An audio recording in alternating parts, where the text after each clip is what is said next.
Yesterday, President Barack Obama delivered his final State of the Union speech. Everybody was there. The only person who was not there was a very relieved John Boehner, who was at home watching a Property Brothers marathon. I imagine it's what I would do. I would do that. Obama's words were confident and aspirational, hearkening back to the optimism that defined his 2008 presidential campaign. He continually returned to the theme of hoping you noticed that he did stuff. Let me start with the economy and a basic fact. The United States of America, right now, has the strongest, most durable economy in the world. Our auto industry just had its best year ever. Nearly 900,000 new jobs in the past 6 years. Gas under $2 a gallon ain't bad either. Iran has rolled back its nuclear program. If you doubt America's commitment, or mine, to see that justice is done, just ask Osama bin Laden.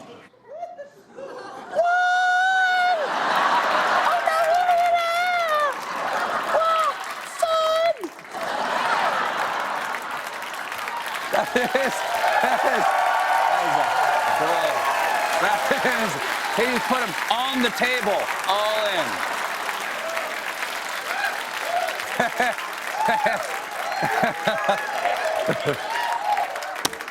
The auto industry, gas prices, Iran, bin Laden, not bad. Of course, he didn't close Gitmo or convince Zayn to stay in one direction.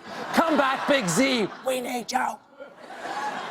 Of course, Obama chalked up the successes of his 2 terms, not just to himself, but to the spirit that resides in all great Americans. America is Thomas Edison and the Wright brothers, George Washington Carver, Grace Hopper, Katherine Johnson, Sally Ride.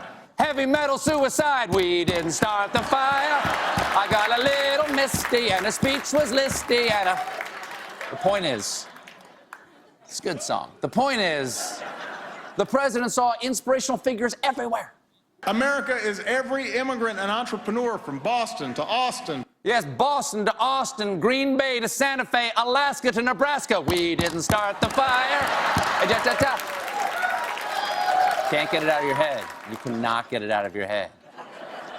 Here's the thing. America was great, and America is great. But the twist is, it will also be great. I want to focus on our future, the future we want. A rising standard of living, a sustainable, peaceful planet for our kids.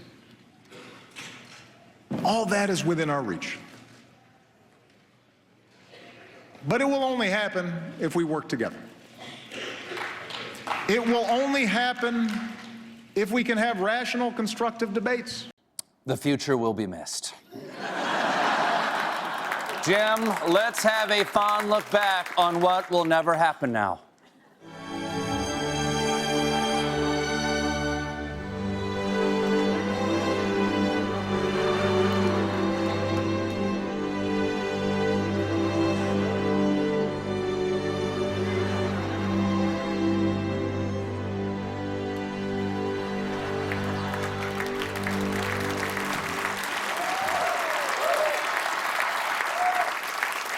But of course, it wasn't just Obama's big night. All eyes were on new Speaker of the House and guy at the gym grunting so loud you can hear him through your earbuds.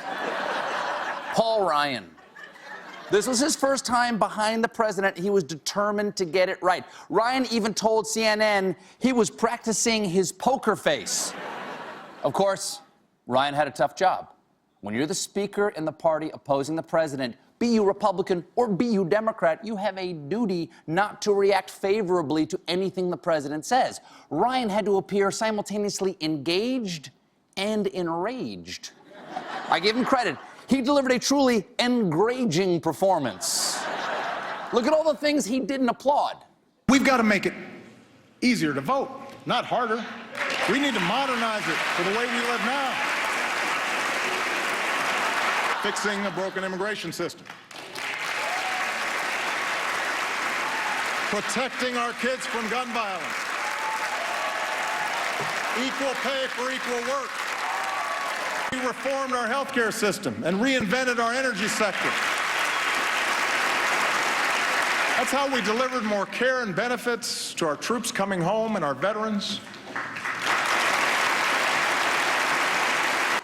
Look at that discipline! He didn't even applaud for the troops. That's like booing apple pie. Or not crying during Field of Dreams. He plays catch with his dad. The point is, Paul Ryan is clearly the master. Let's see if I can get him to applaud. Jim, can we? Right, here we go.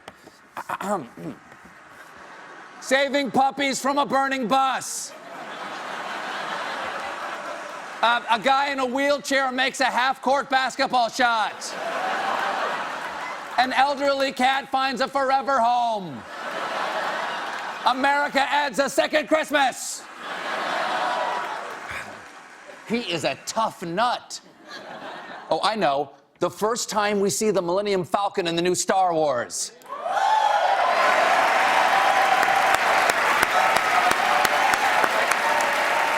Yeah.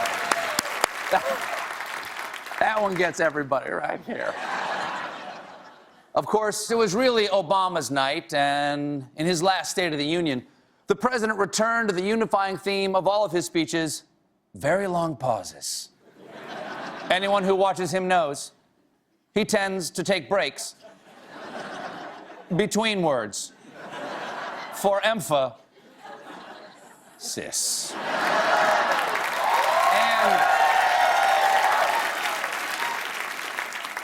And while last night was no exception, the networks did something I'd never seen before. They sold ad time during his pauses. We the people. DraftKings, daily fantasy sports jackpots. Play free with promo code State of the Union. Our Constitution begins with those three simple words. Hotel Transylvania 2, now available on video. Words we've come to recognize mean all the people, not just some. Words that insist we rise and fall together. Speed Stick deodorant, the wide stick. And while the president used his final State of the Union to crow about how he did things his way, he also admitted that regrets, he had a few. It's one of the few regrets of my presidency that the rancor and suspicion between the parties has gotten worse instead of better. I have no doubt a president with the gifts of Lincoln or Roosevelt might have better bridged the divide. Well, maybe he's not a Lincoln or a Roosevelt, but the president did try to rally the American people to come together and face what many see as an existential threat to our nation: Donald Trump. We need to reject any politics that targets people because of race or religion. When politicians insult Muslims, that doesn't make us safer. That's not telling it like it is. It's just wrong. It diminishes us in the eyes of the world. Now, he didn't mention the Republican frontrunner by name, because if you say it 3 times, he appears behind you and demands your birth certificate. And here's the thing: the president wasn't the only one calling for America to build a wall around Donald Trump. So was the Republican Party's official designated response speaker, South Carolina Governor and Crest Weistrip's after photo, Nikki Haley. During anxious times, it can be tempting to follow the siren call of the angriest voices.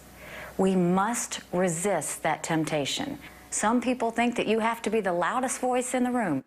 The thing is that by showing up in both of these speeches, by turning the State of the Union into the State of the Trump, Donald proved he's the loudest voice in the room even when he's not in the room. And with both parties using their platforms to go after this man's policies, last night Donald Trump did something Obama could not. He brought the country together. That means he is as great as Lincoln, he is as great as FDR, and I'm sure Donald Trump would agree.